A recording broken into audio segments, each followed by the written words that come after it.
नमस्कार।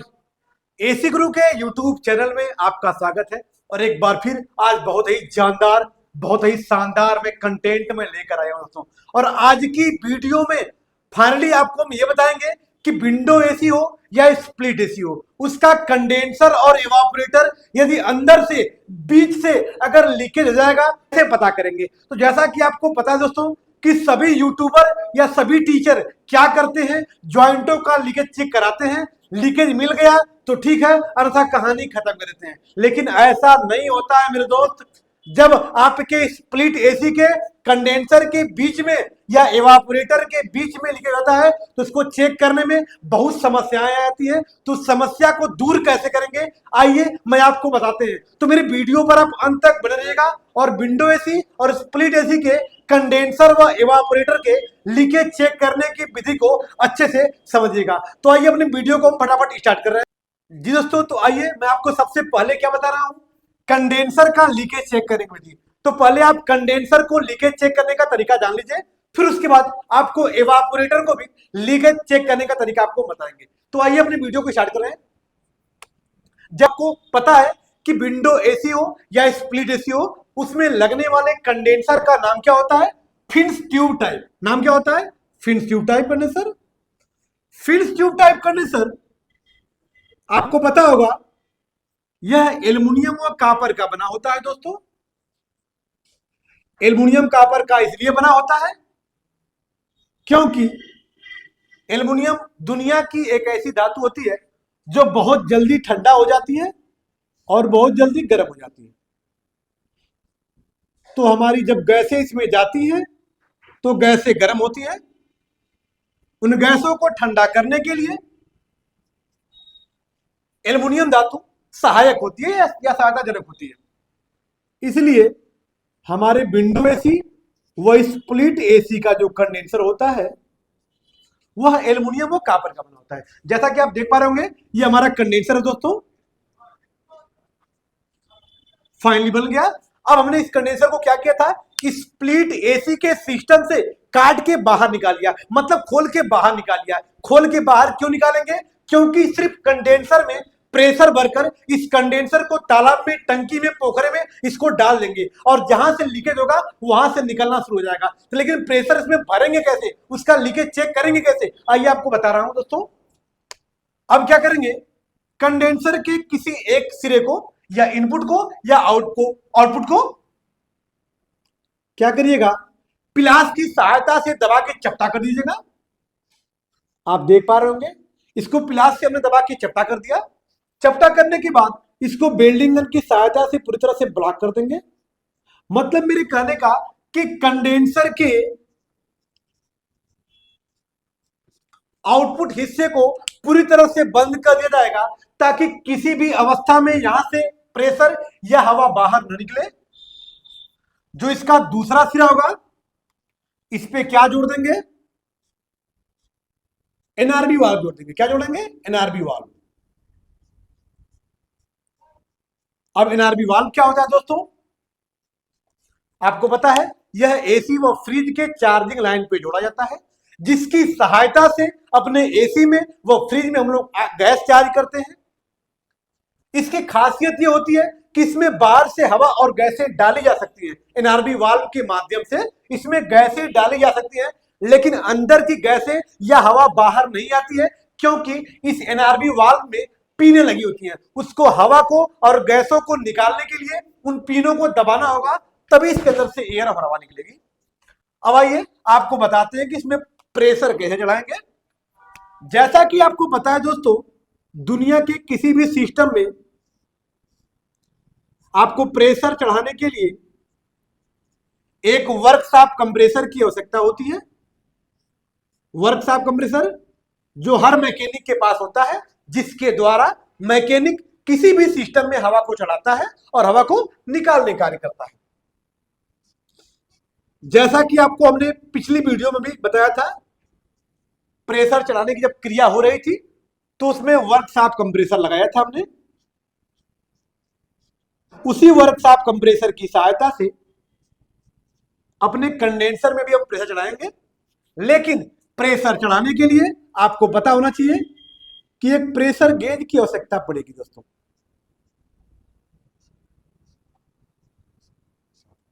जो आपको बतलाएगा कि आपके सिस्टम में कितना प्रेशर चढ़ रहा है। अन्यथा अगर प्रेशर गेज नहीं लगाते हैं तो आपकी पाइपें क्या हो जाएंगी, कहीं फट जाएंगी, क्योंकि प्रेशर आवश्यकता से अधिक होगा तो पाइपें फट जाएंगी आपकी। तो ये रहा हमारा प्रेशर गेज। अब यहां भी दो पाइपों की आवश्यकता पड़ेगी दोस्तों। पहले प्रेशर गेज को नामांकन कर लेते हैं अंक से। 0, 50, 100, 150, 200, 250, 300, 350, 400, 450, ये 550 तक और 650 तक भी प्रेशर गेज आता है। आपको मार्केट में ये उपलब्ध रहता है। आपको छोटा, मिडिल वाला, बड़ा वाला जो चाहिए सब आपको मिल जाएगा। जैसा कि जो मेरे पास सामने आपको देख रहे होंगे, ये कौन सा है, 450 तक का है, क्योंकि प्रेशर हमको कितने की हो सकता है, 200 तक की हो सकता है। तो 450 तक वाले प्रेशर गेज में हमारा काम चल जाएगा, मतलब इससे प्रेशर चढ़ जाएगा। अब यहां पे भी दो पाइपों की आवश्यकता पड़ेगी। एक पाइप कहां लगाएंगे, जैसा कि आप देख पा रहे होंगे, ये हमारा क्या था दोस्तों, वर्क शाफ्ट कंप्रेसर, जिसके द्वारा हम किसी भी सिस्टम में प्रेशर चढ़ाएंगे। और ये वर्क शाफ्ट कंप्रेसर की सक्शन लाइन है, ये डिस्चार्ज लाइन है। आपको पता है दुनिया का कोई भी कंप्रेसर सक्शन से हवा खींचता है, डिस्चार्ज से हवा छोड़ता है। तो हवा क्या करना है, हमको कंडेंसर में हवा चढ़ाना है, हवा भरना है। उसके लिए हम क्या करेंगे, इसमें दो पाइपों की आवश्यकता पड़ेगी। कितने पाइपों की, दो पाइपों की, जो चार्जिंग पाइप होती है, जो रबड़ की बनी होती है। एक पाइप यहां से लेके कहां तक जोड़ेंगे, प्रेशर गेज तक जोड़ेंगे, और जो दूसरी पाइप होगी वो प्रेशर गेज से उठाकर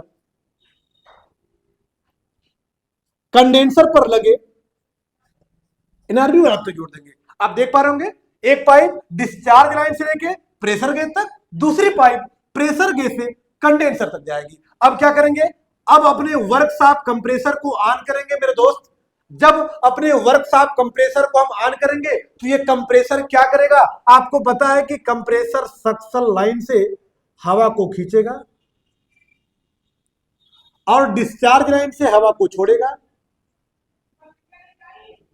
इसके डिस्चार्ज लाइन से हवा निकलकर कहां जाएगी, प्रेशर गेज में, और प्रेशर गेज से निकलकर यह हवा कहां जा रही है, इस रबड़ की चार्जिंग पाइप से होते हुए, एनआरबी वाल्व से होते हुए कहां जा रही है, हमारे पूरे कंडेंसर में हवा जा रही है। लेकिन इसमें कंडेंसर में पूरी हवा भरने में कितना टाइम लगेगा, 15 से 20 सेकेंड लगेगा, जिसमें पूरी हवा भर जाएगी। 20 सेकेंड से एक्स्ट्रा भी लग सकता है, क्योंकि एसीओ का कंडेंसर बड़ा छोटा होता है। कभी कभी 40 सेकेंड और 1 मिनट तक भी लग जाता है।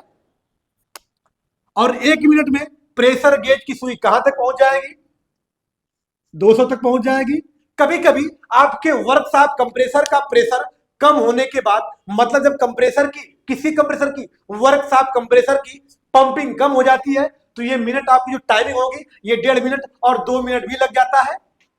तो टाइमिंग पे आप मत जाइएगा, आप कहां पे जाएंगे, इस गेज पे जाएंगे। और जब प्रेशर गेज की सुई 200 पे पहुंच जाएगी तो क्या करेंगे, आप अपने कंप्रेसर को ऑफ कर दीजिएगा।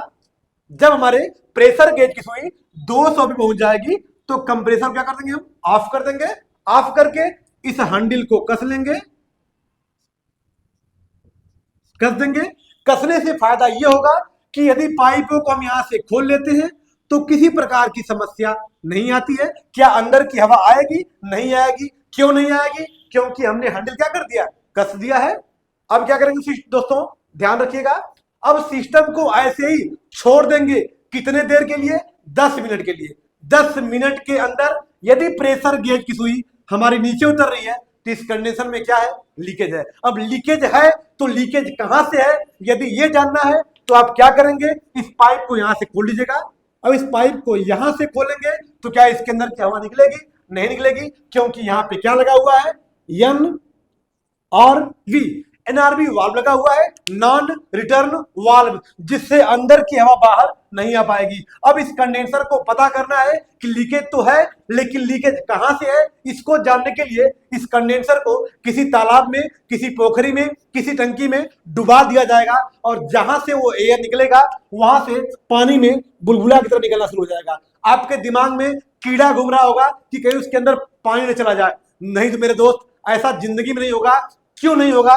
क्योंकि जब तक कंडेंसर के पाइपों में हवा भरी होगी तब तक उसके अंदर हवा नहीं जाएगी, सॉरी माफ करिएगा, तब तक उसके अंदर पानी नहीं जाएगा, क्योंकि उसके अंदर से हवा आ रही है तो उस पानी को वहां से हटाती रहेगी। आगे जो पाइप जहां से ये लीकेज होगा उसके मुंह के पाइप से वहां से हवा निकलती रहेगी, जिससे एक बूंद पानी अंदर नहीं जाएगा और पानी तब तक नहीं जाएगा जब तक इसके अंदर से हवा निकलती रहेगी। तो इसको पहचानने का सटीक तरीका क्या होता है कि जहां से ये बुलबुला निकलेगा आप समझ लेंगे कि यहीं से हमारा कंडेंसर लीकेज है। तो यदि इस कंडेंसर को आप बनाना चाहते हैं तो उसको कम से कम 2 इंच की दूरी पे, जहां पे वो लीकेज होगा उसके चारों तरफ 2 इंच की दूरी पे आप ट्रिक लगा लीजिएगा और ट्रिक लगाकर उतने दूर का फिंस एल्युमिनियम नोच के बाहर निकाल लेंगे, ताकि अपने इसके अंदर जो पाइपें हैं उस पाइपों तक पहुंच के उसको बिजली रॉड की सहायता से जोड़ा जा सके। तो ये रहा हमारा कंडेंसर को लीकेज चेक करने का तरीका। अब आपको बताते हैं कि एवापोरेटर को कैसे लीकेज चेक किया जाता है। जी दोस्तों, तो जैसा कि आपके सामने मेरा एवापोरेटर भी बन चुका है। आपको पता है कि स्प्लिट एसी का एवापोरेटर लंबा होता है, तो ये रहा मेरा एवापोरेटर। आपको ये भी पता है कि किसी भी सिस्टम में प्रेशर चढ़ाने के लिए एक वर्कशॉप कंप्रेसर की आवश्यकता होती है। ये हमारा क्या है? प्रेशर गेज है, जिसके द्वारा किसी भी सिस्टम में हवा चढ़ाने काम करते हैं। तो आइए एवापोरेटर के भी लीकेज चेक करने की प्रक्रिया को आपको समझाते हैं। इसके भी एक किसी भी इनपुट को या आउटपुट को आप क्या करिएगा, प्लास की सहायता से दबा के इसको बंद कर देंगे और बिजिंग रॉड की सहायता से पूरी तरह से इसको लॉक कर दिया जाएगा। मतलब इनपुट को या आउटपुट को किसी एक पाइप को प्लास से दबा के उसको बिजिंग रॉड की सहायता से पूरी तरह से ब्लॉक कर देंगे, ताकि किसी भी अवस्था में यहां से एयर बाहर न जा सके। अब जो इसका दूसरी वाला पाइप होगा उस पर क्या करेंगे आप, एनआरबी वाल्व लगा देंगे। क्या लगा देंगे? एनआरबी वाल्व जोड़ दिया जाएगा। एनआरबी वाल्व इसलिए जोड़ा जाएगा ताकि रबड़ की चार्जिंग पाइप को आसानी से उसमें कसा जा सके। अब यहां भी 2 पाइपों की आवश्यकता पड़ेगी। एक पाइप लगेगी कहां से? वर्कशॉप कंप्रेसर से प्रेशर गेज तक, और दूसरी पाइप लगेगी प्रेशर गेज से एनआरबी वाल्व तक। अब क्या करेंगे? अब सेम प्रक्रिया वही करेंगे जो कंडेंसर के पास से कर रहे थे, कंडेंसर के साथ कर रहे थे। क्या कर रहे थे? अब यहां से कंप्रेसर को चालू करेंगे, ये सक्शन से हवा खींचेगा, डिस्चार्ज से हवा छोड़ेगा। हवा यहां से निकलकर कहां जाएगी? प्रेशर गेज में जाएगी, और प्रेशर गेज से निकलकर कहां जाएगी? एनआरबी वाल्व की सहायता से पूरे एवापोरेटर में जाएगी। अब इसमें भी, एवापोरेटर में भी प्रेशर चढ़ाने में 1.5 से 2 मिनट लगेगा।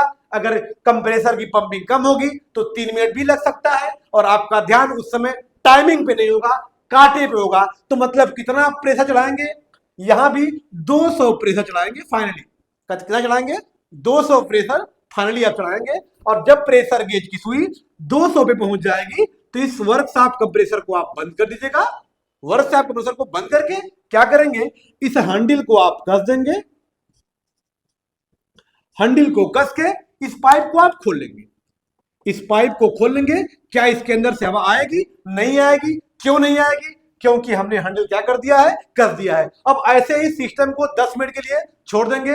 10 मिनट के अंदर यदि प्रेशर गेज की सुई नीचे उतर रही है तो एवापोरेटर में भी लीकेज है। अब इसको भी पता करने के लिए किसी तालाब में, पोखरे में डालेंगे, और जहां से लीकेज मिलेगा वहां पे ट्रिक लगा लीजिएगा। और ट्रिक लगाने के बाद कस्टमर से पूछ लिया जाएगा कि इसको बनाया जाए कि ना बनाया जाए। तो देख लीजिएगा, यदि एवापोरेटर बनाने के कंडीशन में होगा तो बनाइएगा, अन्यथा एवापोरेटर को बदल दीजिएगा। तो यदि मेरी वीडियो आपको अच्छी लगी हो या मेरे चैनल पे आप नए हैं तो चैनल को लाइक, सब्सक्राइब और बेल आइकन दबाना न भूलिएगा, ताकि ऐसी ब्लॉकबस्टर बेहतरीन वीडियो अपलोड हो तो सबसे पहले आप तक पहुंच सके। फिर मिलते हैं नेक्स्ट वीडियो के साथ। तब तक के लिए धन्यवाद दोस्तों।